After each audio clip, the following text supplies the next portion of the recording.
નમસ્કાર મિત્રો, તમે બધાનું સ્વાગત છે એકદમ નવા વિડીયોમાં. આપણે ધોરણ 10 અને 12ના વિદ્યાર્થીઓ માટે ખુશ ખબર છે. ન્યૂઝ આવી રહ્યા છે. જો કે તમને ન્યૂઝની માહિતી હશે તે આપણે થોડાક મોડા છે, પણ ચાલો શું છે તે જોઈએ. તો કે આપણે દિવ્ય ભાસ્કરમાં ન્યૂઝ હતા કે કીધેલું છે કે હવે ગોખેલા જ નહીં પણ મૌલિક જવાબોના પણ માર્ક મળશે. 9 લાખ વિદ્યાર્થીઓને પણ લાભ. હવે ગોખેલા એટલે કે દાખલા તરીકે આખે આન્સર કી હોય તો તે પ્રમાણે માર્ક નહીં, એને લખતું પણ લખ્યું હશે તો પણ તમને માર્ક મળી જશે. જો અહીંયા શું કીધું કે મૂલ્યાંકનની આન્સર કીને જટ્ટાની વળગી રહેતા સાચા અને મૌલિક ઉત્તરને ધ્યાને લેવાય. દાખલા તરીકે એને લખતો પ્રશ્ન છે તો એને લખતો જવાબ લખ્યો તો પણ સાચું પડશે. બીજું, વિકલ્પવાળા પ્રશ્નોમાં માત્ર આલ્ફાબેટ શબ્દ સાચો હોય તો પણ ગુણ આપવા. દાખલા તરીકે આલ્ફાબેટ એટલે કે બાજુમાં વિકલ્પ એ કરીને જવાબ આવતો હોય તો એને જવાબ ન લખ્યો હોય તો પણ ચાલે. A, B, C એવું કર્યું હોય તો પણ ચાલશે. તો જોવી કે શું આખી માહિતી છે તેના વિશે.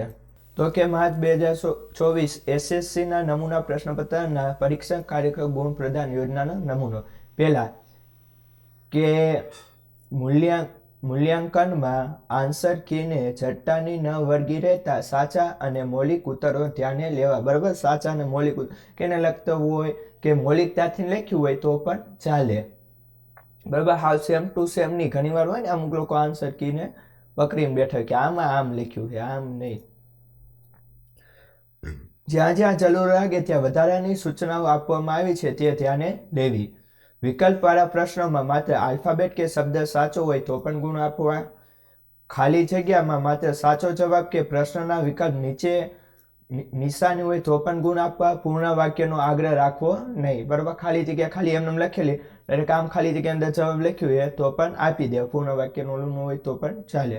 સાચા ખોટા વિધાનોમાં ખરું, સત્ય કે નિશાની ખોટું કે અસત્ય દ્વારા જવાબ દર્શાવે તો પણ ગુણ આપવા. એટલે કે નિશાની કરી હોય ને તો પણ આપી દેવું. આખું ન લખેલું તોય પણ હાલે. ખરું લખ્યું તો પણ આપી દેવું.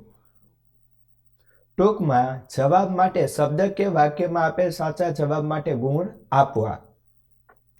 જોડકામાં ક્રમ કે આલ્ફાબેટ કે પ્રશ્ન લખેલ સ્વરૂપે હોય કે તીરથી જોડેલ હોય તો પણ ગુણ આપવા. એટલે કે એરો મારે એનું આપેલા હોય તો પણ જવાબ આપી દેવો.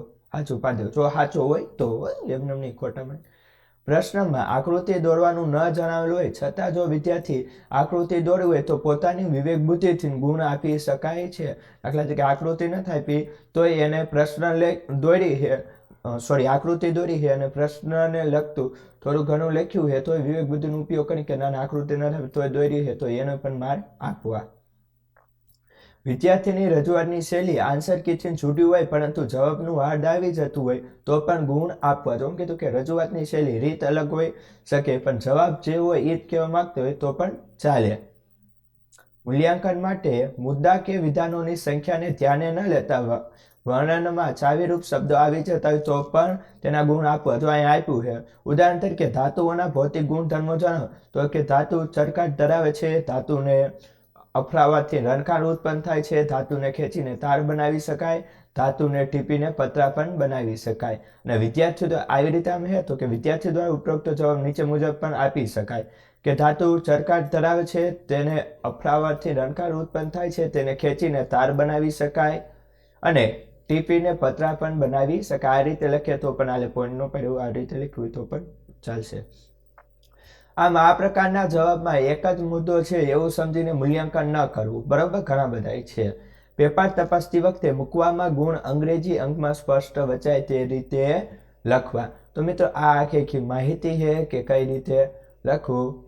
તમે આનો ફોટો પાડો તો સ્ક્રીનશોટ તમે લઈ શકો છો. થોડીક ક્વોલિટી લો છે.